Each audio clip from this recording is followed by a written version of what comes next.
Number 10. Number 10. Here was the big shock of the list. The Russian Specialist, a.k.a. The Mechanic. Uh, Apparently, this is a movie that I think we've all seen, but very few of us remember much about it. Todd, you got anything for us on this one? Okay, first of all, I'm shocked it made the top 10. That was my number one. Number two, this is Dolph at his directorial best, maybe. Oh. Question mark? And number three, Ben Cross plays a character you would expect Ben Cross to play in a low-budget action film starring Dolph Lundgren. You know, I get really excited when I see action movies who have, like tough guys who have traditionally female names. Like, so the villain in it is named Sasha, which, yeah, I get is like a, Russian name or whatever. But I still find it funny that, like, someone is frightened by a man named Sasha, who's not Sasha Mitchell, of course. Right. But someone other than Sasha Mitchell scares other people. And that, to me, that's the funniest part about The Mechanic. Other than that, I don't remember a single scene from it. It is definitely one we need to revisit, I think, because obviously it made the top 10. It must be good. It's got to be a classic, I'm sure. So, I mean, we reached out to the action community, and I don't think they would lead us astray, do you? Well, at least, you know what? At least they didn't pick Dead Trigger. Well, yes. Hey, Brain, I have a question for you. When we were doing this countdown, did you assign a numerical point value? So if someone listed this movie as their top movie, did they get 10 points? Yes. If the 1, 2, 3, 4, 5, if you listed it as 1, you got 5 points, 4 points, 3 points, 2 points, 1 point. Of course, the brain has all these. This is what the brain does. Yes. This is his thing. I just do rankings and stats, and I just love it. So we could safely say that it could possibly have been maybe a few of our readers' favorite. It was up there on some of them, yeah. It was up there. If it makes it high, then that might explain why it's on the list. Brain's original idea for a podcast was just him going 101000101. That's a falsehood. All right. Okay. Let's move on with the countdown before Chad tells any more lies. Go on. Sorry. Number 2, number 9. Number 9, yes, it's a countdown, not a count up. So we are going with number 9, Men of War, which to me was a better live-action G.I. Joe movie than any of the live-action G.I. Joe movies so far. That's 100% accurate. Although it's a pretty tiny lister. Zeus is in it. Young Catherine Bell is in it. Trevor Goddard. R.I.P. R.I.P. R.I.P. What's the Charlotte Lewis? Super hot, mega hot in it. Get some boobage going. What's the Colonel's name in it? Whatever the Colonel's name is in real life. But yeah, the movie. I mean, it's a lot of gray area. You got good guys. You got bad guys. Mostly just not good people, but they're mostly, mercenaries shooting each other. K9, great. Anywho, yes, Men of War. Men of War number 9. Let's move on. Number 8. Number 8, Army of One, or as it is also known by some, Joshua Tree, due to its location. I love this one. Underrated as all get out, if you will. Anybody? Yes, Anybody? 100%. Some of the action in it is top notch, and it's kind of that early 90s. It's an early 90s movie, obviously, but some of the movies that came out in the 90s, I'm thinking like off top, like Rapid Fire, like some of these movies had incredible action scenes, but people just didn't see them for some reason. Right. But the car warehouse scene or whatever you want to call it, the big garage scene at the end. Perfect. I mean, it is legit one of the better action scenes of that decade. Yes. And it's got Dolph Lundgren just shooting the shit out of people. So what's not to like? It's also got Ferraris, Lamborghinis. It's a little bit of a shower scene with, of course, it's got a body double, but I'll be happy to share with the world, Crystal Breeze. Google her. It's one of those movies, too, that's got, I believe, 2 cuts. There's a shorter cut that's actually more action-packed. I don't know if you guys had, like, the Shout DVD, and it had 2 cuts on it. I don't know if y'all knew that or not. I do have that in my collection as well. Yeah, and to me, it's always one of those ones. It was direct to video, but it looks like it could have been in the theaters. It's a big time feel to it, and just a great underrated Dolph Lundgren movie. So glad it made the top 10. And I think it's time to move on. Number 7. Number 7, a controversial pick for some, Canon's own Masters of the Universe. And let me, if I can, start off with a hot take. The Masters of the Universe cartoon was not that great, people. And because this movie did not follow your little cartoon world, doesn't mean it's a bad movie. It is a very good He-Man movie. I mean, who is going to be better than playing He-Man back at this time? Who? Preach. I would say somebody, but I think he was busy being a waiter or a hand double at this time. Mr. Matthias Tyus Hughes, but I don't think he was in Hollywood right then. The answer is no one, Brain. Yeah, my bad. No one except Dolph Lundgren. My bad. But that was a good guess. I mean, Matthias Hughes, we love him. My bad. We're huge fans of Mr. Hughes. So I have a confession about. But for me as a kid, I can watch it. Skeletor's great, but this movie is just unbelievable. I don't know how people can watch this and not be freaking entertained by it. Frank Langella, Skeletor. I've had this argument many times with many different people who are all wrong, and I was right. And I told them that Frank Langella's Skeletor is better than Darth Vader from the original Star Wars. There's 2 hot takes in one number. Ooh. We're dropping bombs here, Brain. Oh. I mean, Darth Vader, yeah, he's evil Sith Lord, and he walks around breathing heavy and shit. But Skeletor has got better henchmen. He's got better lines. He turns all golden and shit at the end and has a sweet sword fight, even though it's not Frank Langella because he was like 75. But I mean, he's freaking phenomenal. The makeup looks great. The costumes are great. Dolph Lundgren says just few enough words to his performance isn't awful. And I mean, if you get rid of like kind of the 80s, they're hanging around in wherever, Illinois or some shit. If you get rid of that part of the movie, I mean, or some of it at least, it's a freaking masterpiece. So they should put that shit on the Blu-ray. A masterpiece of the universe is what you're saying. A masterpiece, and it's Masters of the Universe. Nice play on words. That could be a porno too. A masterpieces of the universe. I will say Courtney Cox was starring Courtney Cox. Gorgeous. Chelsea Field, gorgeous.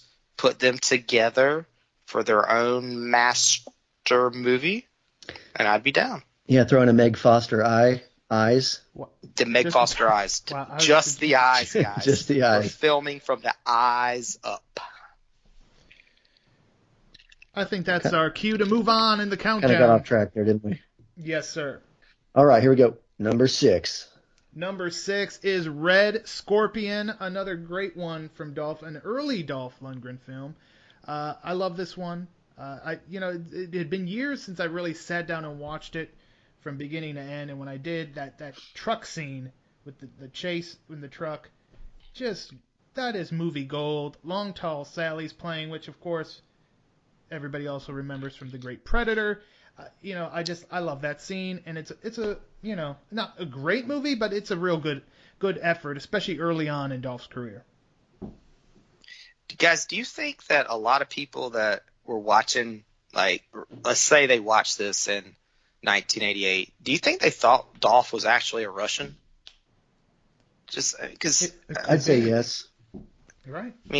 I think so as well. I think people when they see Dolph back then, I honestly think they thought he was from the Soviet Union. I think with the less globalized world back then. The internet wasn't huge. Anyone who wasn't from America was probably a Soviet asset. And if we did have internet access then, do you think one of the searches would be, is Dolph Lundgren a communist from the USSR? I do. I believe I that do. would absolutely happen. I think they're probably still searching that now, just to make sure. Is Dolph a commie? He could be a sleeper agent. We don't know. Maybe that'll be my next Dolph article. Dolph Is commie? Dolph? Oh, Oh, let's. Question Dolph collusion. You could Question call mark? it that. Question mark. Everybody wouldn't do loves that a to great Chad Cruz concept piece. All right, moving on. Ooh. Oh boy. Are we Number done? 5. Okay, we're done with number 6, so we're on to number 5, which Wait. is Let me do it again. Number 5. number 5 is The Punisher. Another one that sometimes gets some of the fanboys riled up, but I love this version of The Punisher, and I would even say this is my favorite Punisher movie of all time. It is to me. I mean, I like the Netflix guy. I think he does a good job. But as far as movies go, slap a skull on his chest, and Dolph Lundgren is the Punisher in this movie. Oh, Chad, and it's got the Yakuza, and we all know how much Chad Cruz loves the Yakuza. Yep, gives me a semi just thinking about it. Yakuza got to be the top villains of the 90s and, late 80s. It was exotic and mysterious. They had sweet tattoos, and there were so many stuntmen willing to just go, whatever, I'll be Japanese today. You got James Liu, you got Al Leong, all those guys who died like every 11 seconds in every movie. Yeah, it's perfect. Throw the Yakuza in there, and I'm probably going to watch a movie. And as much as you love the Yakuza, I love me some Chappie Sinclair, and you get Louis Gossett Jr. in any movie, and he's going to make it better. And he certainly does a great job in this one. Kind of being Dolph's former friend from the police force. No doubt. And he brings a certain level of professionalism to the movie. Yeah, like a legitimacy to it. Yeah, gives it some gravitas, if you will. And Chris is a mind reader, because I was about to hook in that Louis Gossett, because I know that the brain is obsessed with Iron Eagle. I love it. And I was about to say it, and Chris says it, so that's why he's the brain. That's why he's the brain of BPA. That's right. And the only person who I think may love Iron Eagle more than me would be Johnny Lawrence, but I'm not sure about that. But it'd be a close. I would love to ask him that question. I would also love to ask Joey Lawrence. Not Joey Lawrence, Johnny Lawrence. Guys, do you remember when Joey Lawrence had a hit single in maybe 1990? Y'all remember that? Did you go to his concert, Todd, after your He-Man cartoon movie? He did. He still got a T-shirt from it. I'm not going to tell you what's in my closet. He's got his face like on Joey Lawrence's body on the T-shirt. Whoa. All right, gentlemen, let's move on with the countdown. Number 4. We talked about one of the stars of this a little bit earlier on. I Come in Peace, a.k.a. Dark Angel. This one's a special movie, too. I like this one. It's part of the infamous Baxley 3. Indeed. Also could be another porn title, Dark Angel. Or I Come in Peace, depending on how you spelled it. Come on, Chad. Woo! I'm going to go ahead and write this down. Yes, the Baxley 3. Let's see if the fans can name them. Go. Action Jackson, Stone Cold, and this. Okay, I was waiting for the fans to call in. I guess we're not taking calls right now. Yeah, we're not set up to take calls yet. Damn it. Yeah, Action Jackson, Dark Angel, and wonderful Brian Bosworth, Stone Cold. 3 of the best of the best of like the 89 to 92 era kind of deal. But yeah, man, you freaking science fiction, buddy cop. You take all these paint by number elements. You put them in one movie, and nobody screws it up. You know what I mean? Not even Brian Benben, because He was fantastic. Who the fuck's gonna cast Brian Benben in a action movie? Well, nerdy, federal agent. You need one of those in your buddy cop movie. Stone Cold had it. That's like a Baxley. That's like his thing. Yeah, I would have liked William Russ in that role, but I'm just weird. All right. You guys are Googling like, who's William I'm not Russ? sure who that is, but I do know. Is that the Duke dad legend from, Jay Bowen is in it. Boy Meets World? Yep. From Boy Meets Oh, World. no shit. Which, Boy Meets World dad. Todd Gaines probably had a T-shirt of that too. Well, Boy he Matthews. was really good as a little sidekick in a Rutger Hauer movie, Wanted Dead or Alive. Oh yeah, I almost watched that a couple nights ago.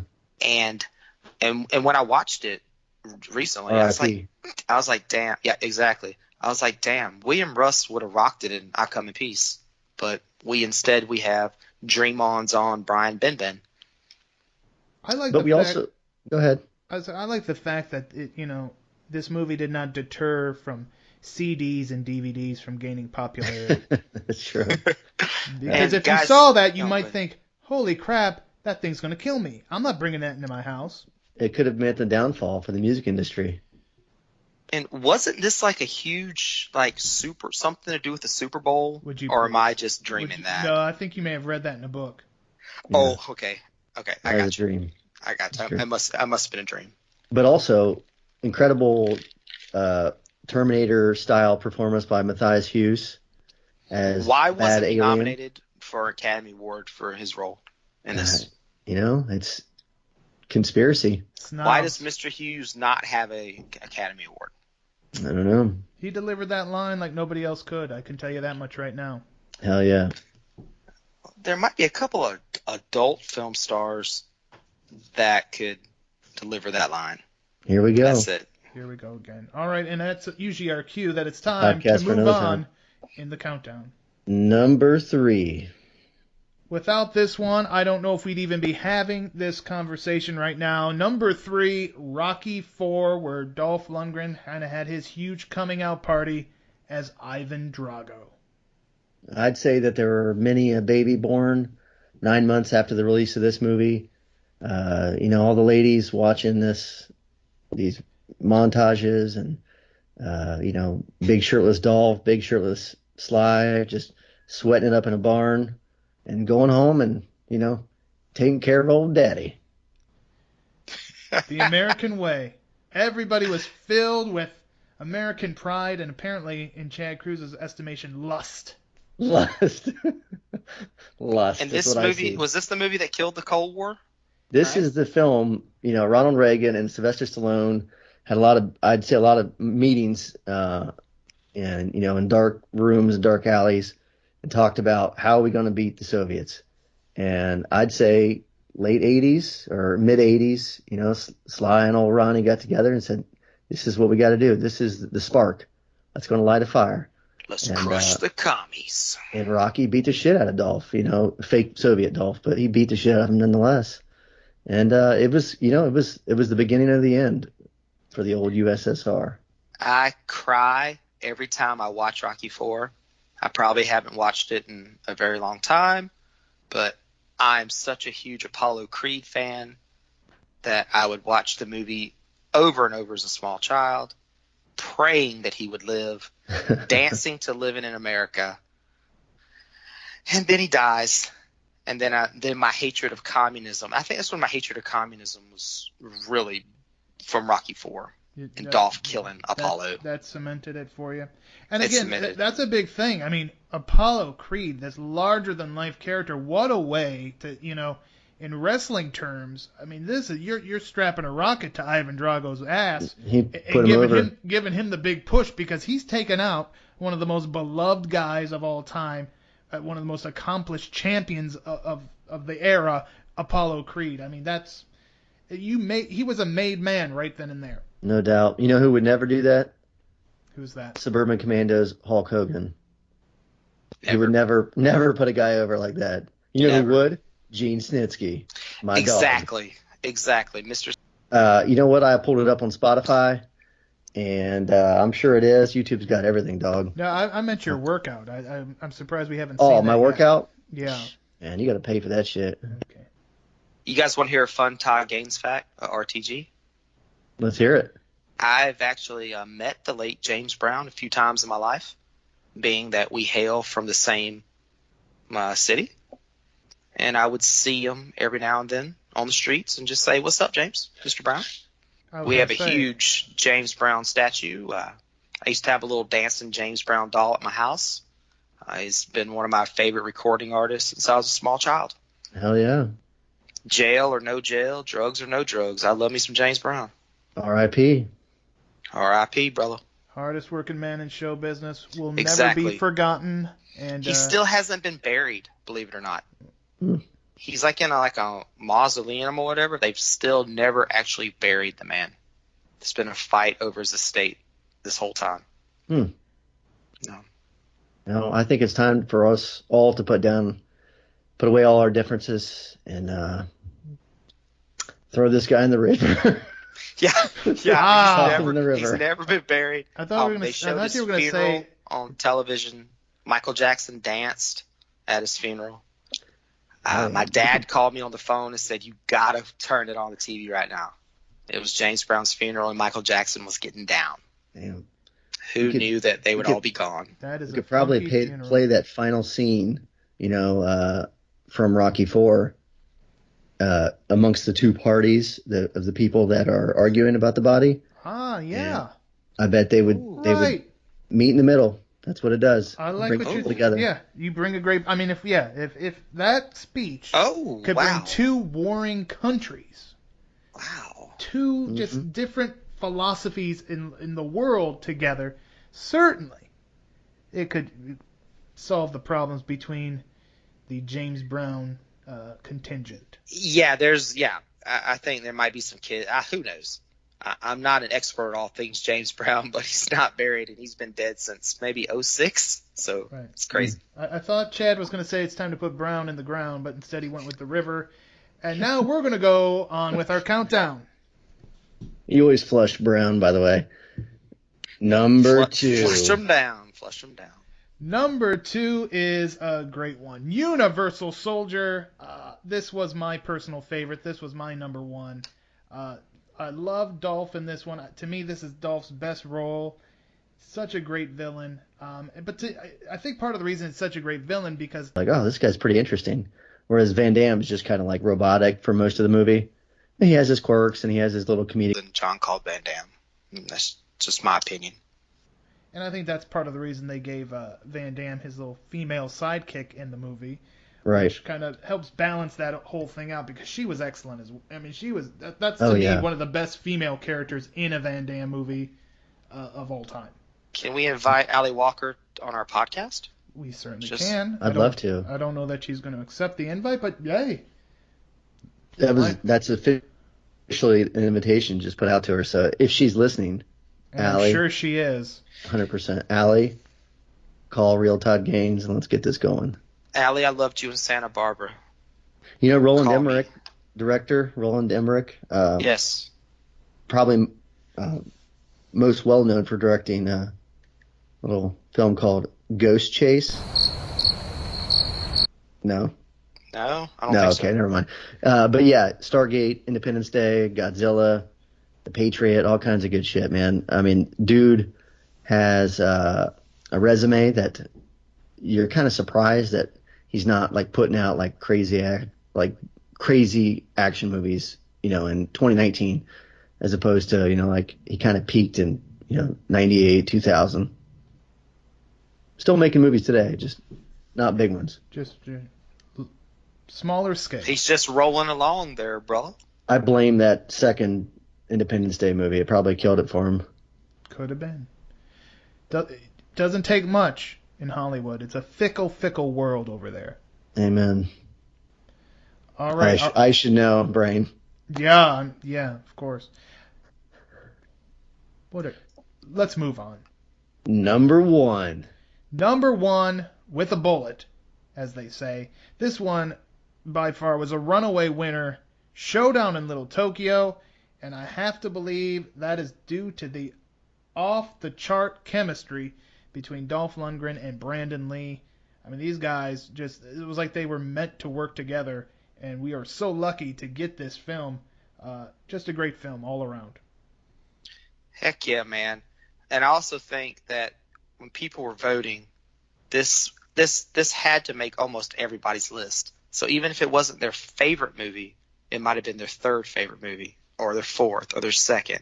So, I mean, almost probably all our readers love Showdown Little Tokyo. And Brandon Lee, Dolph Lundgren, ultimate buddy comedy, ultimate buddy cop movie.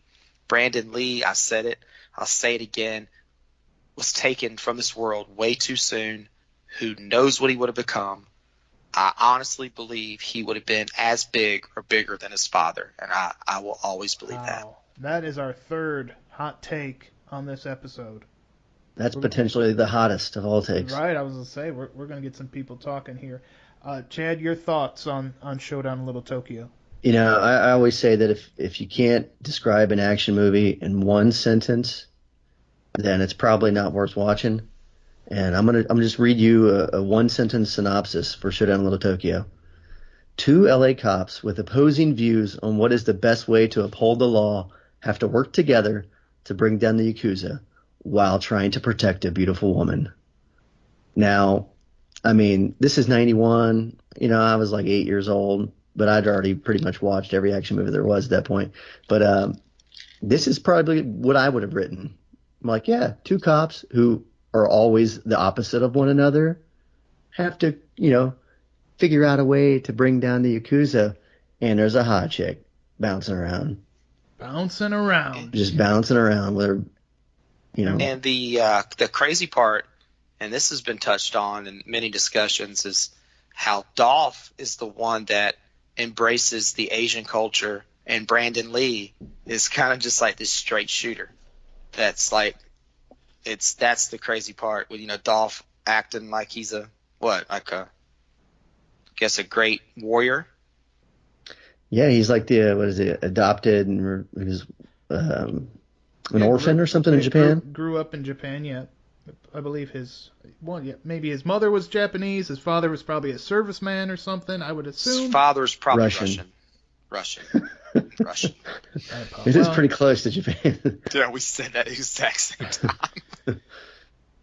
Oh, look at the poster. Google the poster. Take a look at it. Dolph sitting there with his little Zen pose. Brandon Lee standing up behind him. You know, both of them kind of wearing the black and white kind of yin-yang situation. And you got badass Yakuza tattoo guy in the background just like, oh, you know, like flexing the abs and looking awesome. So, I mean, Showdown Little Tokyo. Those are some tattoos on Yakuza guy.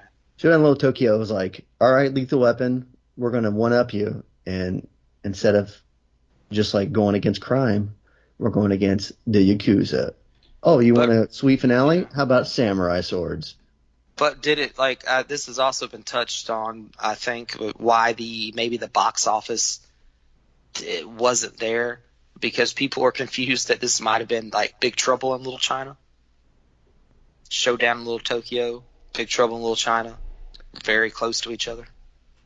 Yes, I could see how that would be same actors, somewhat confusing. Same actors as the goons. Yeah, I think Japanese, Chinese, you know, whatever's paying better that week. Yeah, I think Al Leong and James Liu, those guys, they would just like, oh, okay, whatever you want to do, buddy, and they just let you kill them. So it's like, just pay me.